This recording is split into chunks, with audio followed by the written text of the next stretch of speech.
So I'd like to introduce you to Stuart Lotherington from SBR Consultants. Stuart's a colleague of mine, good friend, and he is our retained sales training expert. So we do sales masterclasses from time to time, and Stuart's going to tell us a little bit about motivation and how to keep your team going. So big round of applause for Stuart. Motivation. I think after Neil and Andy, we all need a bit of motivation, right? One of the things, from an external point of view, it is interesting to hear that you're obviously investing very heavily in manufacturing, in your machinery and everything else. But of course, one of your biggest bills that go out the entire time is obviously to your people. And so Tim's asked me to sort of share some insight around motivation. In fact, we've got a masterclass coming up, and also to share a little bit about what does it mean to be retained and what access you have to our business and how we can help and support you.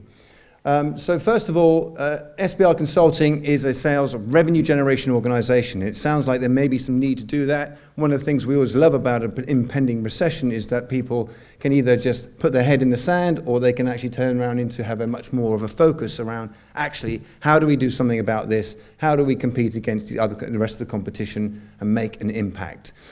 We will help with that side of it. You've got access to any number of experts around market penetration, around compensation plans, all of these in the team of 45 people we've got in SBR. You've got access to those, and you just need to pick up the phone. Some of you have already taken advantage of that as members of the SBA. I'll go through into more information around what you can get from SBR, but I thought just briefly go into what's this workshop about as far as motivation is concerned. So first of all, just some of the clients we work with, a wide range of various industries. What we like to say is that we're not really the experts. We pinch all the good stuff from all of these that are actually doing it, and we share that with you. And we do this all around the world, but of course we know your major focus is in Europe. But then think around motivation. Well, first question is, what motivates you? What are you motivated by? Anyone can say, right, what motivates you? I'm going to take out money. Now what motivates you? Failure. Very good point. What else? Work-life balance. Work-life balance. Is that valid for all of you here? Work-life balance, failure. Anything else comes to mind? Achievement. I'm going to give you 8 factors. But it is interesting, isn't it, how many times have you asked yourself what motivates you and whether you could dig up or even come up with an answer that quickly. There are 2 types of motivation, and I'm going to give you 8 motivating factors, and I'm also going to give you a very brief intro into motivational theory. Like the other stuff wasn't boring. Right. Okay. What motivates you? What motivates your team? Have you actually asked your team members what motivates them? Now, it's not that easy, is it? To go up there and say, what motivates you other than money? That's always better to put that caveat in, because it's very easy to give that as an answer. But the reality is what does the money do for people, and why would they be wanting to work, and where does that go? Well, what's really fascinating is that there's a lot of studies about this. One of the ones that's written in a book called Multipliers suggests that actually, if your workforce is demotivated, they're going to produce around 60% of the capacity of performance that they're capable of. And highly motivated individuals can produce up to 120% of what their perception was. 100% difference. All written out in the book Multipliers. The other thing that's also fascinating is that actually people that deem their managers to be good managers, to support them in the right way, will produce 19% more work. What would you pay to have 19% more efficiency in your organization? I don't know. Sorry? They accept money. Yeah. But it's not always money. And this is what I wanted to briefly sort of share with you. Okay, so first of all, let's just have a look at this one. You probably have all heard of Maslow's hierarchy of needs. We all get this one, okay? I just threw it up because it's got the word sex on it. But ultimately, we know there's these 5 stages. But the thing is, what's really interesting is Hertzberg's. And Hertzberg's actually talks about 2 key factors. One's hygiene factors, or maintenance factors, because a lot of people don't like the word hygiene in this model. What that means, and you might want to take a picture of this, I'm going to certainly share it with you guys, but ultimately these things that are down here are not motivating, according to Hertzberg, to perform better. But what they are is if they're not very good, they will demotivate people. Now, we've probably all seen in the papers or heard about this little TikTok thing that talks about quiet quitting. Yeah? So this is becoming a thing, right? And if we're not working with our team, our people, our machines, then we could be in that scenario where our team could be quiet quitting if it is a thing within your organization. So the hygiene factors don't motivate people to perform better, but they demotivate people if they're not very good, very simply. So what are the motivating factors? The motivating factors, again, according to Hertzberg, are these key things here. Achievement, recognition, the work itself, responsibility, achievement and personal growth. Very easy to start thinking, actually, are we doing anything in and around those areas for our team to help them get there? And there's loads, as leaders, there's loads that you could be doing to create that.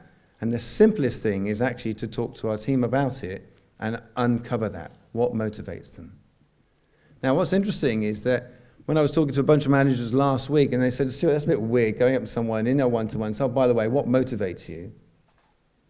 And the simple answer was actually, why don't you start the sentence with, hi guys, I'm just curious actually, we've been working together for X amount of years, months, and I was curious as to what really motivates you to perform at your best. Would it help if I shared you mine? To start that conversation, and you're more likely to get a more pleasant response. But here's the thing, motivation falls into two kind of categories. First of all, towards motivation. Does everyone know what would towards motivation be? Towards an end goal. Towards an end goal. Towards something that's all goal orientated, both of them, but something that's something you'd like to have, nice to have.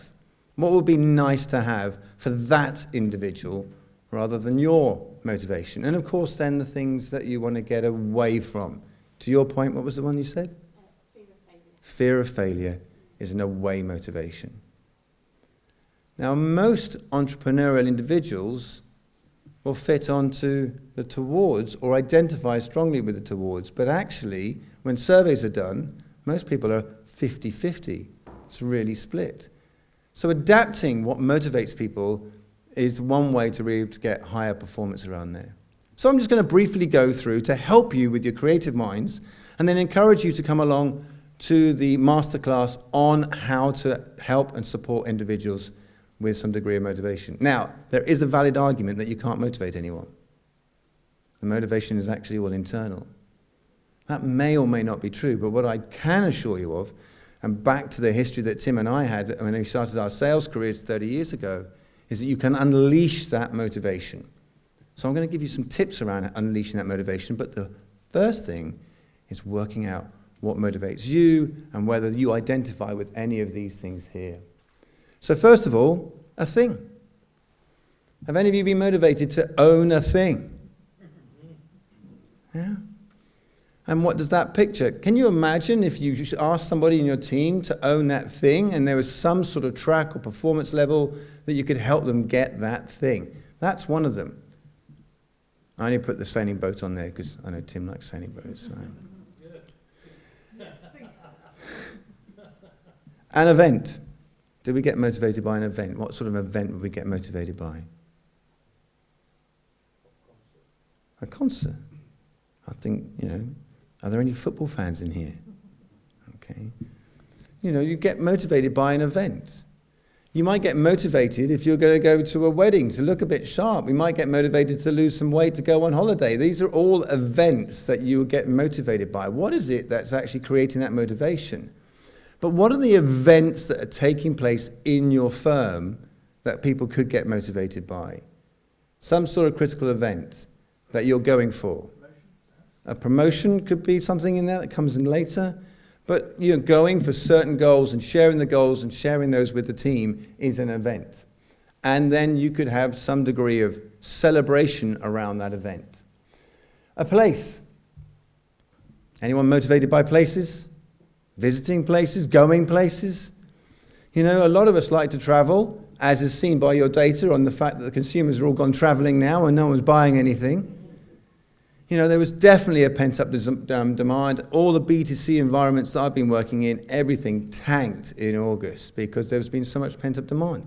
Who will tell whether it will come back? So we all have a vision of going somewhere. With that, something we could talk either to ourselves about or to our team as well. Status. Butlins was famous for creating status, wasn't he? With the redcoats. Still paid really badly. But it was a status. And one of the things that you have control of is creating a status in your organization. We've built in 5 status levels within our consultant team, and that has created a motivation, and people talk about those status levels within our organization. Don't just mishandle them and throw them out willy-nilly. There might be something you have an opportunity to think about in due course. Recognition. One of the most undervalued, understated ones that there is, and it costs you virtually nothing and is highly motivational. Now, some of us are atrocious at giving recognition. I've seen people sort of award certificates. What did Tim do with his certificates just now? To come up, shake hands, and a picture. The certificate cost £2.40. Sorry, Tim. The point being is the recognition is significant and it's innate. And one of the things as well is in this world of electronic information the entire time, has anyone, just a question to you all, has anyone received a note from a manager thanking them for something that they've done? Ever? Yeah. I'm curious, what did you do with that note? I've printed it off and shown it to a few people. Often when I've asked that, people say, I've still got the note. When was the last time you did something like that? How much time would it take to go and do that one, to say something that's slightly different? And actually, don't just do it necessarily at the Christmas time, even though it's better doing it then than never at all. But actually, those impromptu things. So those are the ones that make it really valuable. Those are the things that you add to your emotional bank account. If it's not something that's done at a set date, you do for everybody. But those kind of key things around understanding and recognition. And one of the things I sort of wanted to share with is also the gift, even just to be able to pay for a gift or to share and actually, like the SPA making those donations to valuable charities, that could be something that's worthy and support people as far as motivation is concerned. And they reckon that Gen Z people have a different outlook on life, and want organizations to have that more holistic, wholesome view of the world. We need to be thinking that if we're not thinking that way already. And this is another one that's super undervalued. So we just talked about recognition, but also your status in relation to their status, and actually just a handshake, a thank you, something like that. Don't underestimate the power that you have as leaders of your organization, your institutions, to be able to support people from that point of view. Now, I've left the last one to the one I consider to be mine, right? Which is legacy. And as business owners, maybe a lot of you have that kind of motivation as well as far as a legacy is concerned. And building up an organization that sustains a pandemic, sustains recessions, that actually allows people to grow and have development, that might be your motivation, but is it something in your teams as far as the motivation is concerned? So creating a legacy. But ultimately, I wanted to sort of share with this one. Any cycling fans in the room? A few of us. So the yellow jersey is? Leader. Polka dot is? King of the Mountains. Green? Sprint. And the white? The young classification, often won by the same person for the last few Tour de France's. The reason why I shared this is it's one race. It's 3 weeks long.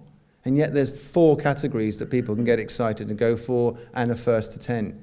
Are there areas and departments in your business that you could think of multiple areas to create awards, recognition, and think about it from that particular context? Because this is what I'd like to share with you when it comes to, our workshop that we've got going on. So, what motivates yourself? What motivates people?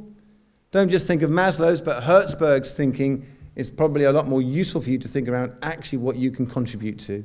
A whole list of drivers in there, understanding also towards and away motivation. So we're going to do a workshop for this. It's going to be on the 25th of October. 2 o'clock, couple of hours. Myself and a colleague will share with you. If you're interested in driving motivation within your team, then I'm going to share a couple of hours insight. And also, here's a number of things that as members of the SPA you get access to from our sales consultancy revenue generation organization. Okay, we do high performance leadership consultant. You can access to any one of those at any time. You can also go and add to the SBR community if you want to become on the SBR community, which means you get regular news updates and insights on sales and the sales leadership performance. Then just let the SPA know or contact me directly. You also get extensive access to all of our webinars, as well as invites to our webinars that might have specific subject matters that you're in, that you want to access to. And they've been going, I think in the pandemic, we're going to gusts of 1 a month. I think we're now at around about 5 a year. And now, and also if we do a conference on, a one-day conference on high performance sales, you get a 33% discount on coming that. The next one of those is in November. But that gives you some insight. Been lovely to see, I know a lot of you already, but lovely to see some of the new faces in here. Thanks very much. Thanks, Tim.